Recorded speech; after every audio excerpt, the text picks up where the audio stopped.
তো হ্যালো বন্ধুরা, কিছু সিনেমা থাকে যেগুলো মানুষ অনেক দিন মনে রাখে। বছরের পর বছর মানুষের মনের মণিকোঠায় একটু জায়গা সেই সিনেমাটা করে নেয়। এরকম অনেক সিনেমার এক্সাম্পল আছে। তো এই যে সিনেমাটা নিয়ে আমি কথা বলছি, সেই সিনেমাটাও আমার মতে ওই রকমেরই একটা সিনেমা। তো সিনেমাটা গত সপ্তাহে হইচইয়ে রিলিজ হয়েছে এবং তার আগে সিনেমা হলে চলছিল, বাট আমি দেখিনি। কারণ আমাদের এখানে সিনেমা হল নেই, তাই আমি ওটিটিতে আসার জন্য অপেক্ষা করছিলাম, যদিও এক সপ্তাহ লেট হয়ে গেছে ছবিটা দেখতে বিভিন্ন কারণে। তো ছবিটার নাম হচ্ছে বনলতা এক্সপ্রেস। হুমায়ুন আহমেদের গল্প অবলম্বনে এই সিনেমাটা করা, এবং এই সিনেমাটার মূলত একটা ট্রেন জার্নি, অনেকগুলো চরিত্র এবং তাদের তাদের কিছু সিক্রেট, এবং সেই সিক্রেটগুলো কি ইত্যাদি নিয়ে তোমার এই 2.5 ঘন্টার সিনেমাটা তৈরি হয়েছে। তো সত্যি যদি আমি এই সিনেমাটাকে বলি যে কেমন লেগেছে আমার, তাহলে আমি বলবো আমার অসাধারণ লেগেছে এবং এটা তোমাদের দেখতেই হবে। যদি না দেখো, আমি বলছি তোমরা কিছু মিস করবে, যা সারা জীবন একটা আফসোস থেকে যাবে। তো এই সিনেমাতে যারা অভিনয় করেছেন তাদের অভিনয় নিয়ে তো কোনো কথা হবে না। এখানে সাবিলা নূর চিত্রার চরিত্রে যে অভিনয় করেছেন, অসাধারণ একটা অভিনয়। সে রিসেন্ট কয়েক বছরের তার ক্যারিয়ারে এই রকমের অথেন্টিক এক্সপ্রেশন, এই রকমের ভালো চরিত্র সাবিলা নূর করেছে কিনা, সেটা সত্যি সত্যি অনেক ভাবার বিষয়। তো তার চরিত্র বলো, তার অভিনয় বলো, অত্যন্ত ভালো হয়েছে এবং ডিরেক্টর তাকে খুব ভালোভাবে ব্যবহার করেছেন। শুধু তাকে নয়, এখানে সব চরিত্রকেই ডিরেক্টর অত্যন্ত ভালো এবং যত্ন সহকারে ব্যবহার করেছেন। এখানে তুমি মোশাররফ করিমের যদি ক্যারেক্টারটাকে বলো, মোশাররফ করিম তো ভাই সব থেকে যদি বেস্ট কেউ অভিনয় করে এখানে, তো সেটা মোশাররফ করিম। ভাই কি অভিনয় ভাই, এটা একদম কি বলবো, সে অ্যাক্টিংয়ের একটা বিশ্ববিদ্যালয়। অ্যাক্টিংয়ের যদি বাকিরা ছাত্র হয়, তাহলে তারা যে বিশ্ববিদ্যালয়ে পড়ে সেই বিশ্ববিদ্যালয়টাই মোশাররফ করিম। মানে সে অনবদ্য অভিনয় করেছে এবং সে কিছু স্যাড দৃশ্যে বা কিছু কষ্টের সিনে যেভাবে এক্সপ্রেশন, তার ডায়লগ ডেলিভারি ইত্যাদি যে জিনিসপত্র, সেগুলো ভাই অসাধারণ।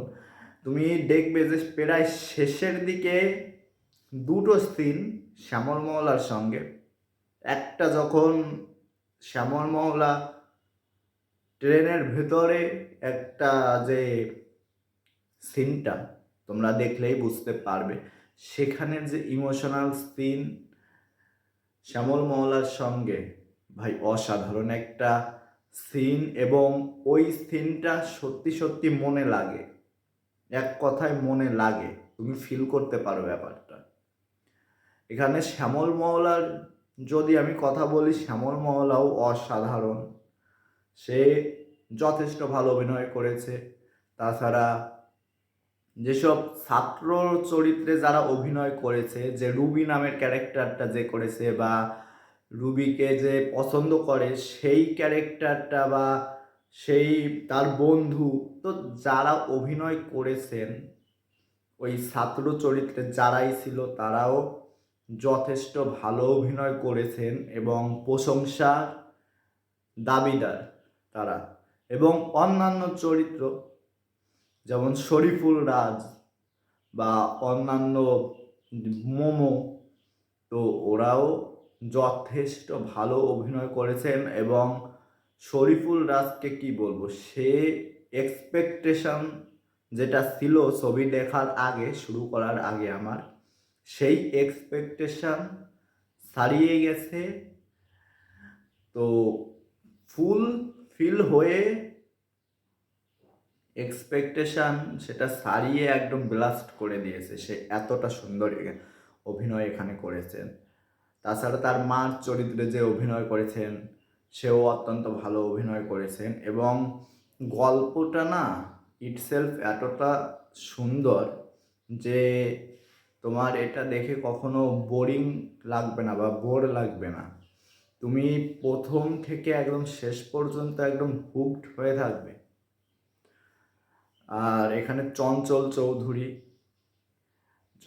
চৌধুরী তো অসাধারণ অভিনেতা এবং সে অসাধারণ অভিনয় করেছেন। তার অভিনয় নিয়ে কারো কোনো কমপ্লেইন থাকবে না, এইটুকু আমি বলতে পারি। এবং সে ডেলিভার করেছেন তার চরিত্রে।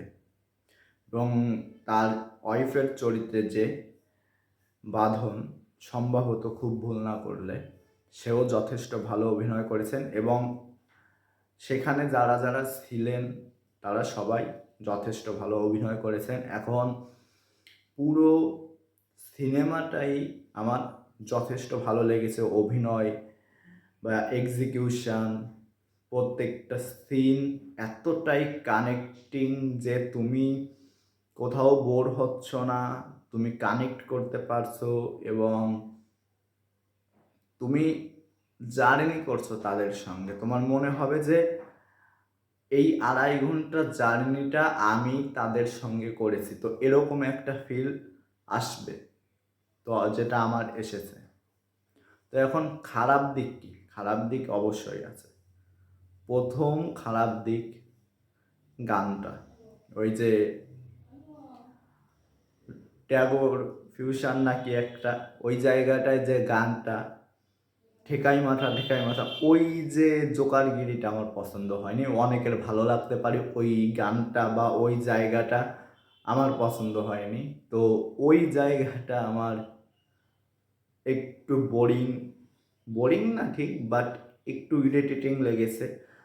মানে কেমন যেন আজগুবি একটা, পছন্দ হয়নি। গানটাকে পুরো জগা খিচুড়ি বানিয়ে দিয়েছে, যেটা আমার পছন্দ হয়নি। গানটা অরিজিনাল ভার্সন ইটসেলফ অনেক ভালো এবং সেটাকে এরকম থার্ড ক্লাস করে দেওয়া ঠিক হয়নি। তো এইটাই আমার একমাত্র খারাপ লেগেছে। তাছাড়া ক্লাইম্যাক্স যে সিনগুলো এবং ক্লাইম্যাক্সে যেটা জানা যায় যে লাশের চরিত্রে কে ছিল বা লাশটা আসলে কে, লাশটা আসলে কে যখন জানা যায়, সেটা ভাই ওখানেও অসাধারণ একটা ইমোশনাল সিন ক্রিয়েট করে। যদিও খুবই কম সময়ে, বাট ওখানেও ইমোশনাল সিনটা বা ইমোশনাল দিকটা খুব সুন্দরভাবে ফুটিয়ে তোলা হয়েছিল। তো সব মিলিয়ে ভালো একটা সিনেমা। এবং হুমায়ুন ফরিদের গল্প বা কথা সাহিত্য যেটাই বলো, সেইটা অবলম্বনে এই সিনেমাটা তৈরি করা হয়েছে। তো ভালো তো হওয়ার কথাই। এবং ডিরেক্টর খুব ভালো ডিরেক্ট করেছে, সে সিন ওয়াইজ খুব ভালো এক্সিকিউট করেছে। গল্পটাকে একদম জগা খিচুড়ি বানানো যেটা বলে না, সেটা করেনি। একদম অথেন্টিক একটা গল্প রেখেছে। সে কোনো উল্টো পাল্টা কিছু নিজের এক্সিকিউশন করতে যায়নি। তো সেটা অনেক ভালো। তো ছবিটা অত্যন্ত ভালো, তোমরা দেখতে পারো। মাস্ট ওয়াচ একটা সিনেমা, দেখলে আশা করি ভালো লাগবে। তাছাড়া যে ছোট মেয়েটা নীলা চরিত্রের যে মেয়েটা, সেও যথেষ্ট ভালো অভিনয় করেছে এবং তার অভিনয় অত্যন্ত ভালো হয়েছে ছোট হিসেবে। তো সেও অত্যন্ত ভালো একটা অভিনয় করেছেন। তো আজকের মতো tata, bye bye, good bye. চ্যানেলে নতুন হলে চ্যানেলটা সাবস্ক্রাইব করে দাও আর বেল আইকন ক্লিক করে দিও যাতে নতুন ভিডিও ছাড়ার সঙ্গে সঙ্গে তোমাদের কাছে পৌঁছে যায়।